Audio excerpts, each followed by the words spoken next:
Hi, I'm Kevin. When was the last time you made a decision you were sure about and what did it feel anyway? If you've been alive long enough, you had this happen, and probably more than once. It's confusing because you did everything right. The data was there, the logic was sound, the decision should have worked. But it didn't, and the reason isn't intelligence. It isn't discipline, it's structure. You used one dimension to solve a problem that had five. I've spent over a decade studying a 3,000-year-old system from ancient China that maps all five. Today, I'm showing it to you. I grew up in Henan, China, the birthplace of Shaolin Kung Fu. While the masters spent their lives disciplining the body and the mind, I was learning something different. A family elder, someone who had studied these systems for decades through a private lineage, began teaching me quietly when I was 16. No classroom, no textbook, just a transmission.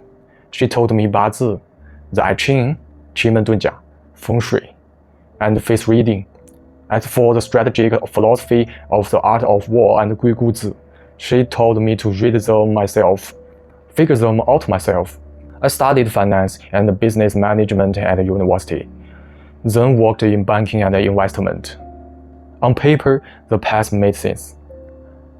But something kept pulling me back to what I had been learning since I was 16.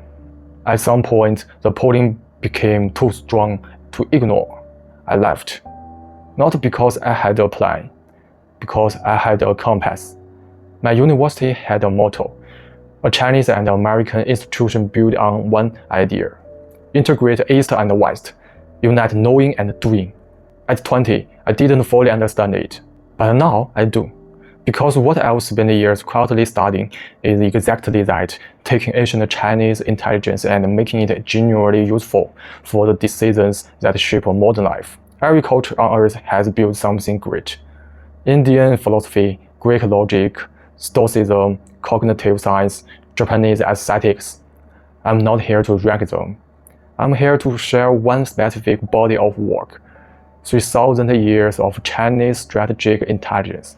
Most people have only seen fragments of it. A quote from The Art of War on LinkedIn, a feng shui tip on Instagram, a line from the Ching in a productivity book. Those are surface fragments. Underneath is a system far deeper, a system that changes how you make decisions in your career, your relationships, your timing, your direction. That's what this channel is. Every video, I will bring you one story, one piece of ancient intelligence, one framework you can apply to a real decision in your life. Not a lecture series, not a textbook. Stories with the frameworks, ancient answers to modern problems. Today, I want to give you a map. 5 dimensions. Used by Chinese strategists for 3,000 years. By the end, you will live with a tool. Let's begin. Most of us will trade to make decisions the same way. Get the data, weigh options, optimize for the expected outcome. Be rational, be disciplined, trust the process. This works for a specific category of problems. When the variables are countable, when outcomes are measurable, when the system is stable. But here's what I've noticed. The decisions that actually shape your life rarely look like that. Should I leave this job? Is this the person I'm meant to build a life with? Is now the right time to start, or should I wait? Why do I keep hitting the same wall in every project? Why am I exhausted in a life that looks exactly like what I wanted? These are not optimization of problems. They are structural ones. No amount of data, rationality, or discipline solves a structural problem. Look at Adam Neumann and WeWork. In 2019, WeWork was valued at $47 billion. The direction wasn't wrong. Flexible office space was a real need. The global market was real. Neumann had vision, charisma, execution. The numbers on paper were right. Then the IPO compassed. The valuation fell from $47 billion to under $10 billion in months. Neumann was found out of the company he founded. Journalist Revis Wittman documented the full story in his book, $1 Billion Loser. This isn't a story about foolish person making foolish decisions. Through this framework, it's a story about a sharp person making one-dimensional choice in a five-dimensional reality. He was right about what? Shell office space was the right direction. Wrong about when. He scaled before the business model had proven it could sustain the weight. Wrong about where. Too many markets, too fast. None of them fully grounded. Wrong about who. No one in the structure who could hold the balance when it mattered most. Wrong about who he was. The leadership configuration that built a startup and the configuration that runs a public company are completely different. Apply the wrong one at the wrong stage, and every strength becomes a liability. 5 dimensions, every one of them off, and yet every analytical tool available told him the same thing. The direction is right. That's a difference between a structural problem and an optimization problem. A decision isn't a calculation, it's a position in space. And that space has more than one axis. You can be right about what and wrong about when. Right about what, wrong about where. Right about what, wrong about who. Right about everything external, wrong about who you are when you act. Right about every variable, driven by the wrong philosophy entirely. 5 ways the same correct direction can still fail. The framework I've built from 3,000 years of Chinese classical material. I call it the 5-dimension decision system. This isn't a list you can find in any single ancient text. It's my own synthesis, drawn from thousands of years of material organized around the 5 questions that matter most when the decision actually counts. Let's look at what those 5 dimensions are. Let me ask you something first. Have you ever been in a situation where you know what to do? Everyone tells you the analysis is right, but you can't move. Not because you are lazy, not because you are scared, because something inside you says, not yet. That's not weakness, that's a deeper layer of pattern recognition. Ancient Chinese strategists had a word for this. 时, it means time, not as a clock, but as a quality. Not measured in hours, measured in readiness. The I Ching, written about 3,000 years ago, is one of China's oldest strategic texts. Its core isn't prediction, it's identification. Think of it as a map of 64 different situations. Each one tells you where you are and where things naturally go from here. One of its most important concepts. The dragon that flies too high will fall. The highest line of the Qian hexagram when something reaches its absolute peak. The only direction left is down. This is not mysticism, it's pattern recognition. Everything that peaks must fall.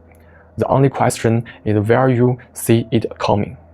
Newman in 2019 was at that moment. WeWork was at its absolute peak. Everything said more, but the structure inside wasn't ready. He didn't listen. 奇门遁甲 is another system, more precise, more tactical. It treats time like a terrain. Some moments are open for action, some are closed. Some are made for retreat. Historically used by Chinese generals to decide when to strike and when to hold. There's a line in the I Ching. I consider the most precise expression of timing intelligence in the entire Chinese strategic tradition. Stop when it's time to stop. Move when it's time to move.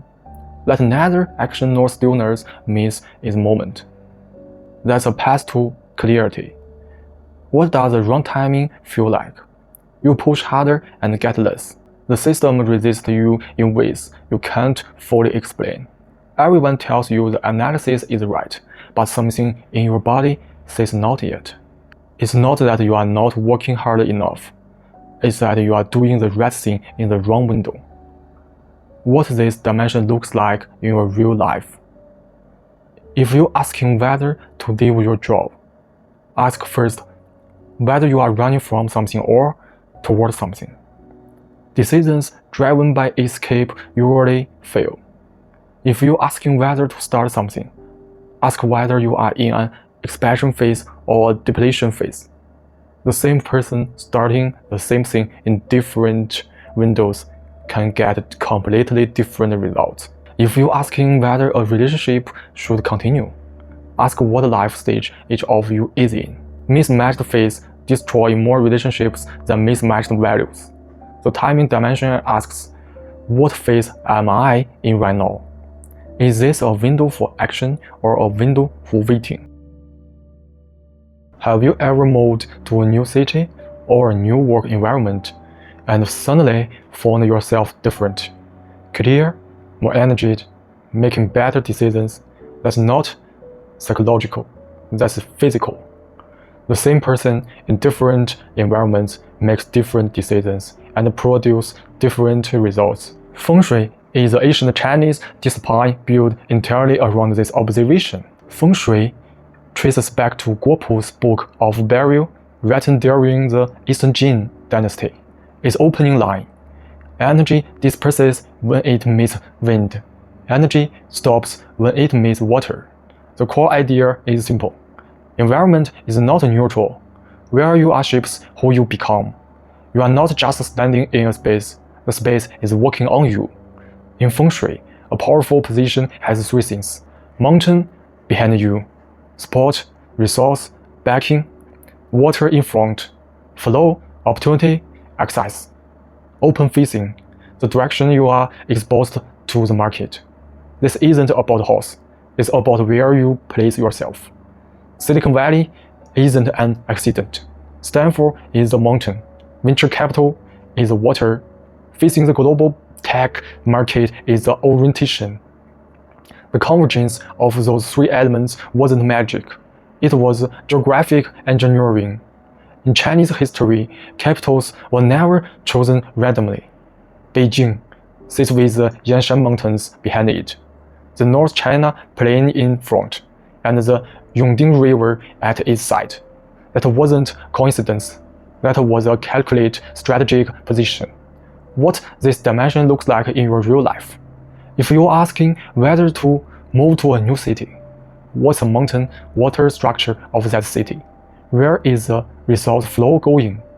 When you step into it, does energy converge or disperse? If you're asking whether to take a new role, who is in the rooms you will work into every day? Which version of you does that environment produce? If you're asking whether to move your office, is your workspace amplifying your decision-making or draining it?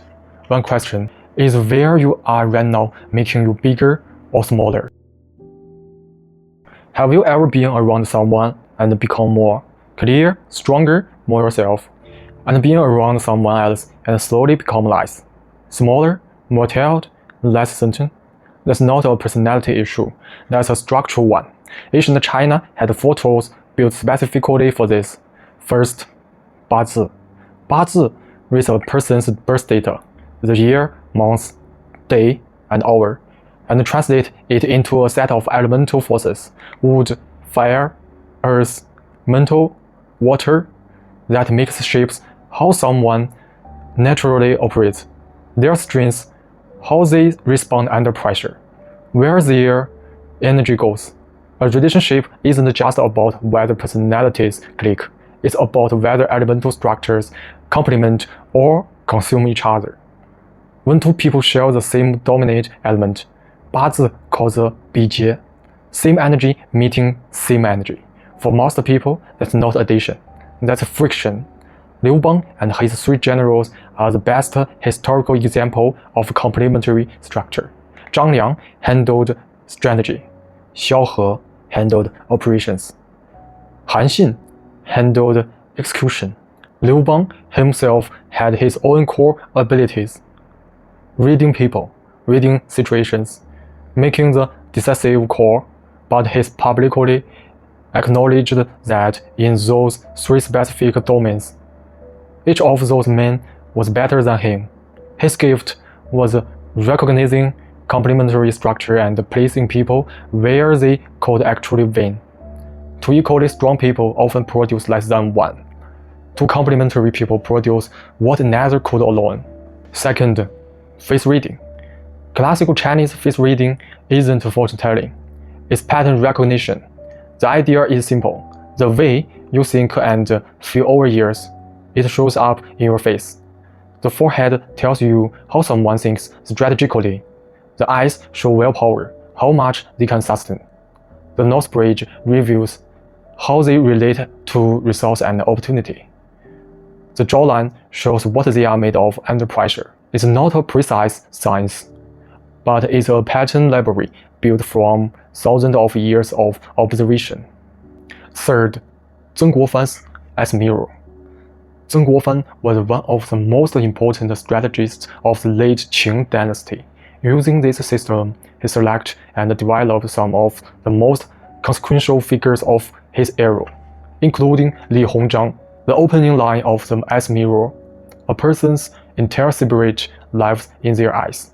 A person's structure and potential lives in their face.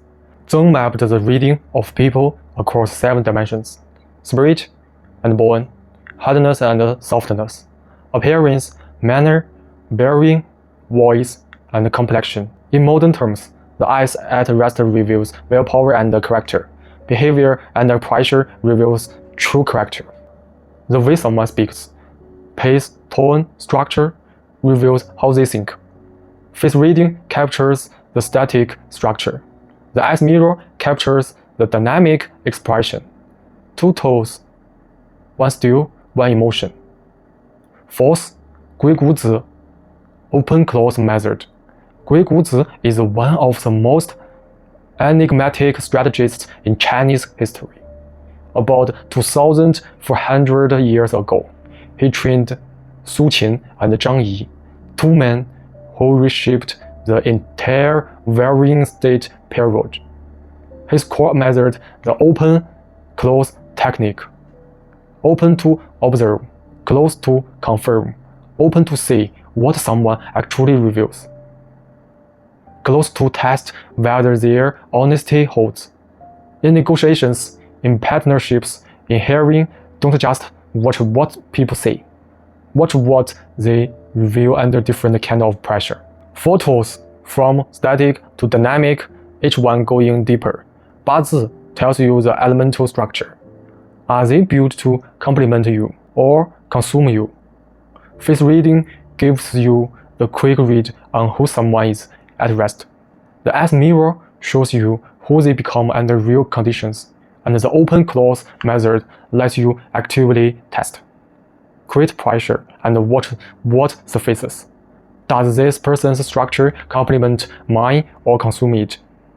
What does pressure reveal about them?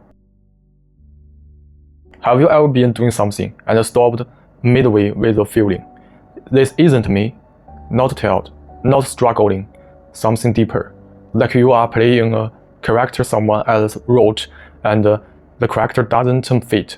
That's not a loss of direction, that's structural mismatch. Ancient China had 2 systems built specifically for mapping a person's structural blueprint. First, the BaZi chart. Every person's chart contains 4 layers. The first layer, the heavenly stems, is your core element, the energy you lead with. Underneath that are the earthly branches, your deeper instincts, the ones that activate automatically when things get hard. Then, the 10 gods, which map how you naturally relate to the world around you, your role, your default position, and finally the major cycles, which tell you when your peak windows actually open across your lifetime. Together, these 4 layers don't describe how you currently behave. They describe what you were built for. This is the fundamental difference from MBTI. MBTI measures current behavior preference. It shifts with your mood, your environment, your age. BaZi maps the underlying operating system set at birth, unchanged. This isn't fatalism. It tells you your natural configuration. What you do with that is your choice. Second, 紫微斗数, pupil star astrology. It maps a person's chart across 12 life palaces. The life palace, career palace, wealth palace, relationship palace, and others. Each palace contains a different star configuration describing the energy structure of that domain. Its core value, it tells you where you have structural advantage and where you have structural blind spots. You are not built to go all in one everything. When a decision aligns with your structure, it feels like coming home. When it doesn't, you experience something feels like a failure of discipline. But it isn't, it's structural mismatch. You are using willpower to fight a wrong direction. Knowing your structure is the only way to avoid spending a decade optimizing the wrong version of yourself. What the dimension looks like in your real life. If you're asking whether to start something, does it align with your structural strengths or with someone else's idea of where you should be? If you're asking whether to take a leadership role, is leadership your natural configuration or your assumed one? Forcing a natural executor into leadership is a structural drain. If you're asking why a relationship keeps breaking down, ask first whether it lets you be structurally yourself. Strip everything away. What's your structure actually built for? Not what others expect. What are you? The last dimension, the deepest one. Every other dimension, timing, space, people, identity, is a tool. The direction of those tools is set by philosophy. If your philosophy is wrong, every tool you use will accelerate you toward the wrong destination. 3 schools of thought, 3 different answers to the same question. Number 1, Taoism, Lao Tzu. Core concept, 无为, no action, not doing nothing, not forcing things against their nature. In chapter 8 of the Tao Te Ching, Lao Tzu writes, the highest good is like water. Water nourishes everything without competing. It flows to the places others avoid. That's why it's close to the Tao. The strongest position is rarely the most visible one. Moving with the current produces 10 times more than fighting against it. Number 2, Confucianism. Confucius. Core concept, unity of knowing and doing. In the Analect, Confucius says, learning without reflection is wasted. Reflection without learning is dangerous. Your worldview must be built from real experience, not pure theory. Every decision is a test of whether your worldview is accurate. Number 3, the school of strategy. Sun Tzu. Core concept, win without fighting. In the art of war, written about 2,500 years ago, Sun Tzu writes, to win 100 battles is not the highest skill. To subdue the enemy without fighting, that's the highest skill. The best strategy makes competition irrelevant, not winning someone else's game. Defining a game only you can win. These 3 philosophies are not competing options. They are 3 angles on the same question. Taoism asks, are you following or forcing? Confucianism asks, are your actions consistent with what you are actually believe?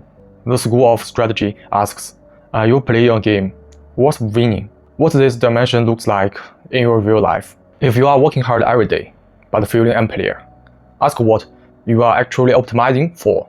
Money, status, approval, freedom, impact. These are not the same thing. What you are truly optimizing for is your philosophy. If you are constantly fighting your environment, ask whether you are following or forcing. The greatest leverage comes from finding the natural direction of the system and moving with it.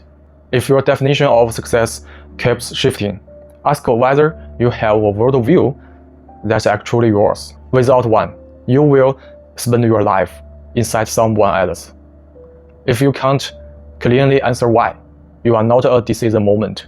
You are in a clarity moment disguised as one. Timing asks when to act. Space asks where to be. People ask who to build with. Identity asks who you actually are. Philosophy asks why any of it matters. That's a full map. Not let me compress it into something you can actually use tonight. Pick one unresolved decision in your life right now. The kind that wakes you up at 3 a.m. Run it through these 5 questions in order. 1. Is the timing right? Am I in an expansion phase or a depletion phase? Is the system working with me or against me? 2. Is the position right? Is my current environment amplifying me or consuming me? 3. Are the people right?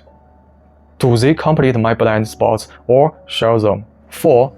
Does this align with who I actually am? Strip away every external expectation. What's my structure actually built for? 5. Why am I doing this? Remove the metrics. Remove the approval. Remove the comparison. What am I actually optimizing for? You don't need all 5 pointing the same way. You need to know which ones point where. All 5 clearly pointing the same direction. Move fast. Anyone clearly pointing to no. It's information. It tells you what needs to be resolved before this decision is ready. You are not in a decision moment. You are in a clarity moment, disguised as one. This system refuses to let you solve a 5-dimensional problem with a 1-dimensional answer. If you watch it here, thank you. This is the framework I've been building quietly for over a decade. First as a student, then as a practitioner, and now, finally, publicly. Before we close, I want to be honest about something. Today's video is a map of the terrain. Just a map. Each of these 5 dimensions has its own depth, its own classical text, its own historical strategist, its own modern applications. What comes next is going deeper, 1 dimension at a time. 1 dimension, 1 ancient strategist, 1 real modern decision.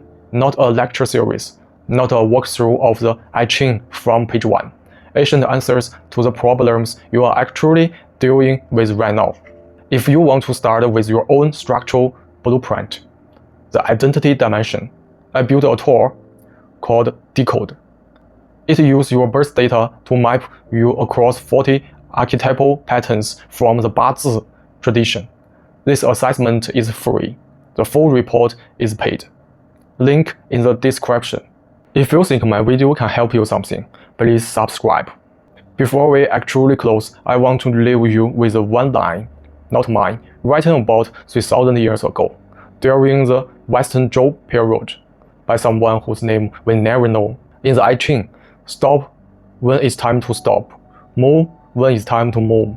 Let neither action nor stillness miss its moment. That's a path to clarity. This isn't ancient wisdom, it's timeless wisdom. Thank you for your watching, and please send me any feedback. See you in the next video.